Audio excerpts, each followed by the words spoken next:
Welcome to the Blind Apex Podcast, where amateur club racers tune in to get faster.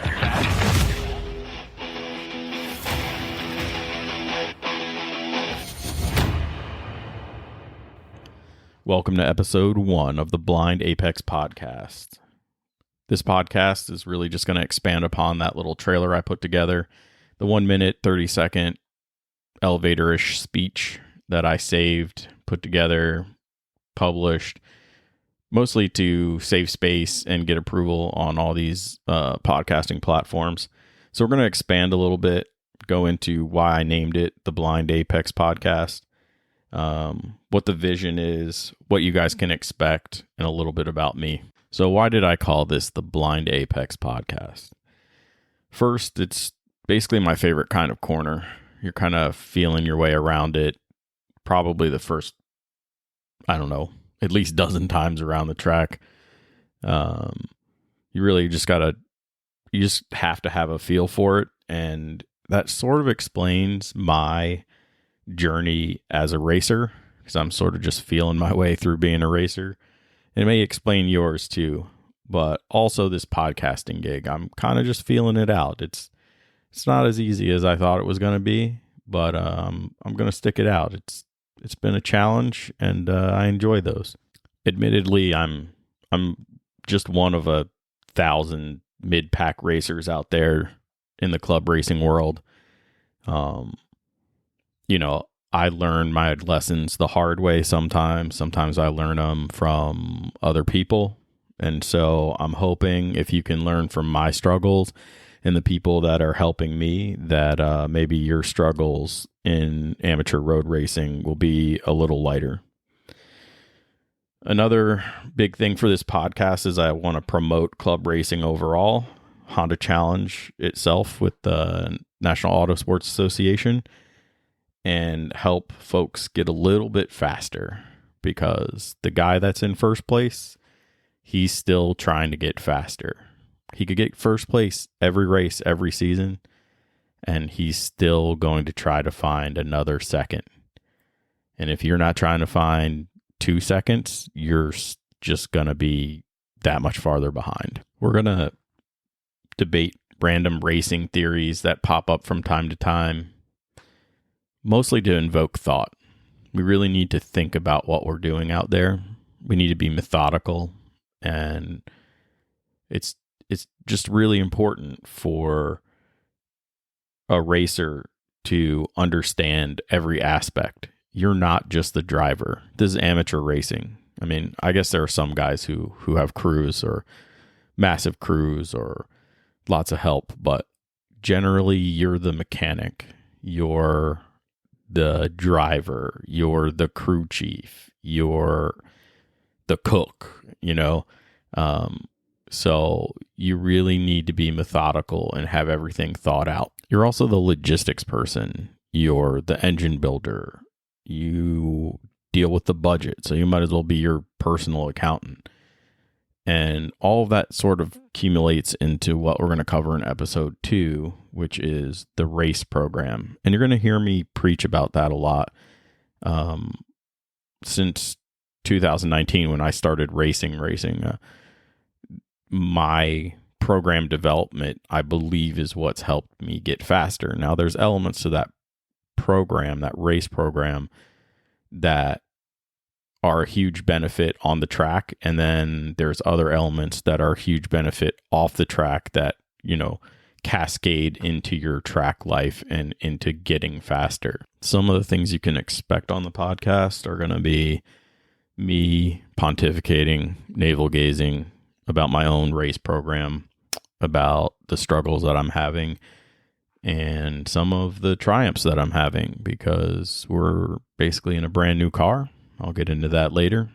Yes, I've built 2 cars in 3-4 years.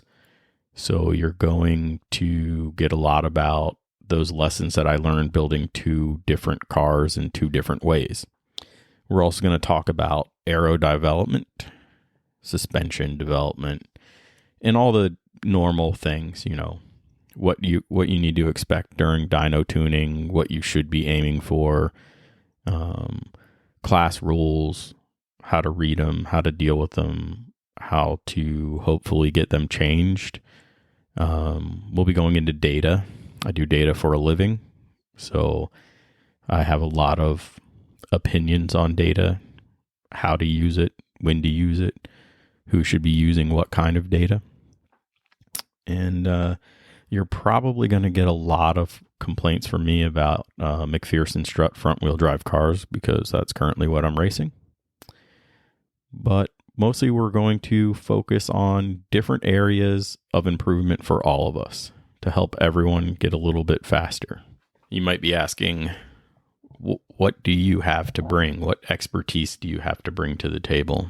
Well, I'm pretty much the epitome of a jack of all trades is better than none, but oftentimes better than a master of one. I'm a lifelong car guy. My grandfather used to drag race semi-professionally. My uncle was a big Lotus guy. My dad owned all sorts of muscle cars growing up.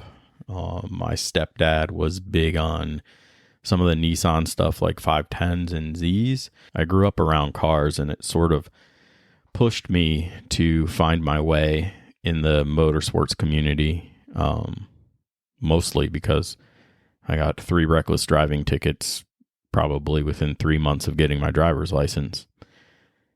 So my parents forced me into things like time, speed, distance rally and autocross. I say forced. You know, anytime a kid gets to go full throttle anywhere, he's going to do it. So it was just a good place for me to be, get some of that out.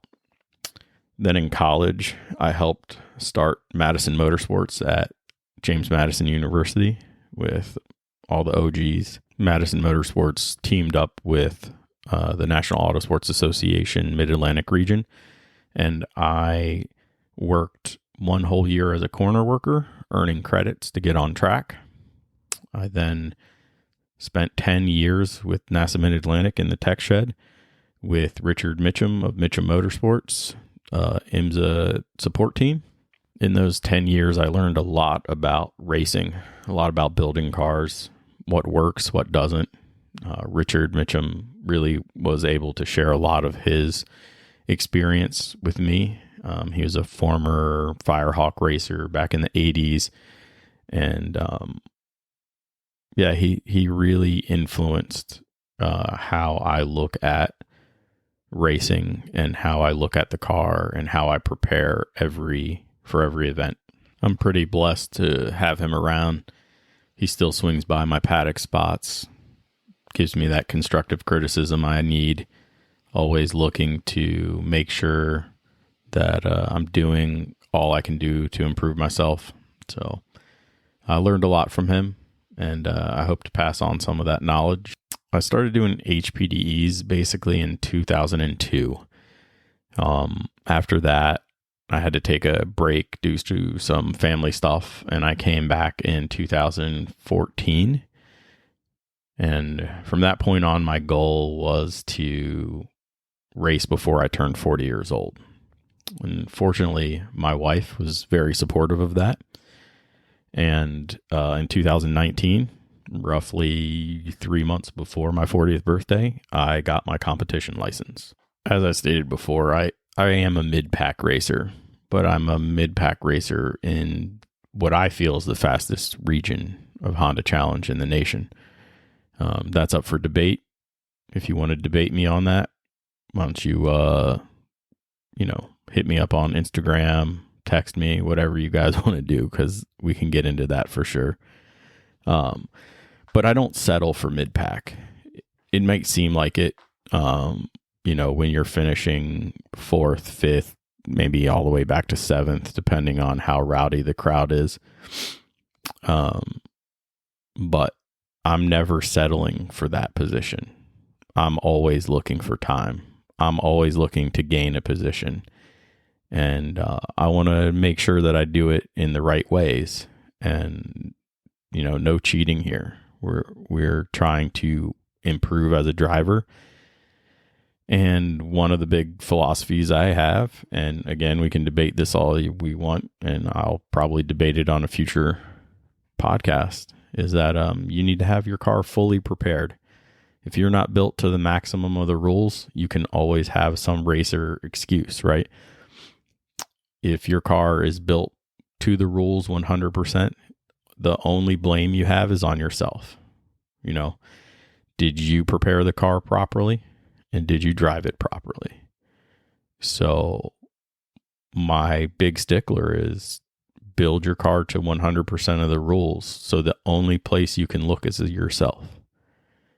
And that really influences my philosophy overall. I don't care whether you're just in HPDE 1 or you're in time trials, aka qualifying, or you're a national champion. If you're not looking to improve, you're doing parade laps. You're not even doing lapping days or track days. You're doing parade laps. You must always look for a way to improve.